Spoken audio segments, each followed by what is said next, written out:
എല്ലാവർക്കും എൻ്റെ നമസ്കാരം.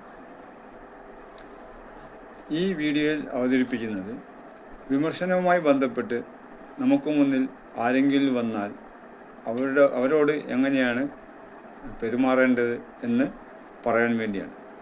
ഇതിന് ഏറ്റവും യുക്തമായ ഒരു ആപ്തവാക്യം 1957 സാഹിത്യത്തിനുള്ള നോബൽ സമ്മാനം വാങ്ങിയ ഫ്രഞ്ച് നോവലിസ്റ്റ് ആൽബർട്ട് കാമോസിൻ്റെതാണ്. അദ്ദേഹം വിമർശനങ്ങൾക്ക് എതിരെയുള്ള അതുമായി ബന്ധപ്പെട്ട ഒരു വാക്യം പറഞ്ഞിരിക്കുന്നത് ഇങ്ങനെയാണ്: നിങ്ങളെ വെറുക്കുന്നവർ നിങ്ങൾ ആയിത്തീരുവാൻ ശ്രമിച്ച് പരാജയപ്പെട്ട് ചിന്താക്കുഴപ്പത്തിലായ നിങ്ങളുടെ ആരാധകരാകുന്നതെന്നാണ്. ഇവിടെ വെറുപ്പ് മാറ്റി അവിടെ വിമർശനവും വന്നാലും അതും യോജിക്കുന്നതാണ് എന്നതാണ് എൻ്റെ ഒരു അഭിപ്രായം. അതുകൊണ്ട് നമ്മളോട് ആരെങ്കിലും വിമർശിക്കാൻ വേണ്ടി വന്നാൽ അവരോട് തർക്കിച്ച് ജയിക്കുവാൻ വേണ്ടിയുള്ള പ്രയത്നം നടത്താതെ അവർ പറയുന്നത് ശ്രദ്ധാപൂർവം കേൾക്കുക.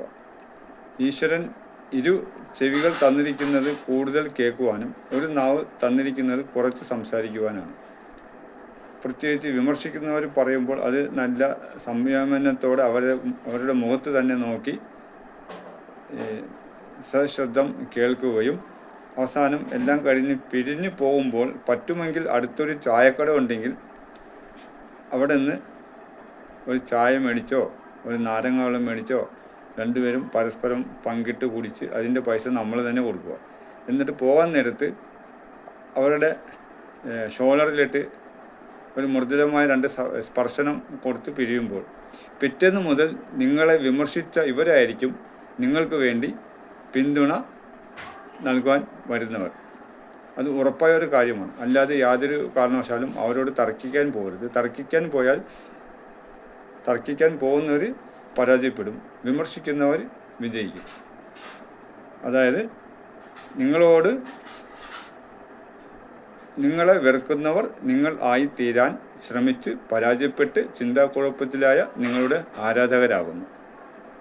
1957 സാഹിത്യത്തിനുള്ള നോബൽ സമ്മാനം നേടിയ ഫ്രഞ്ച് നോവലിസ്റ്റ് ആൽബർട്ട് കാമോസിൻ്റെതാണ് ഈ മഹത്തായ വാക്യം.